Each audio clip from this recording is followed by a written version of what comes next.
I mean, there's hundreds of stories like that. Probably the most recent one just happened yesterday. We have a guy who's been watching our social media, been watching our page. He is new to the Jeep community, never had a Jeep Wrangler. Drove up 3 hours on his own on a Sunday, wasn't sure if we were open or not, and walked the lot, and then calls us Monday morning around 11 and said, hey, this is so-and-so, I was at your lot, I really love your builds, I really love these road armor parts on this, can you tell me a little bit more about that and how that works and what this lift is? And there's this one in particular on your lot that I really love, but it's got these pink highlights. And I said, but I'd really want them to be teal.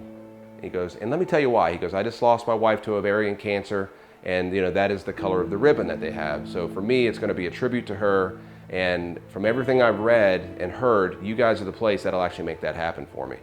So a couple-day process went around. We did some research on exactly what he would want. We're debating if we're gonna paint or powder coat the teal just to get the right shade for him.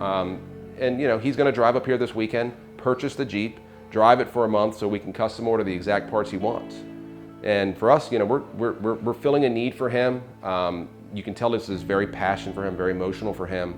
And we probably had 4 phone calls yesterday. And that's just the most recent story. There's always, not always, but there's usually a backstory to why they're buying a Jeep or what they're doing with it.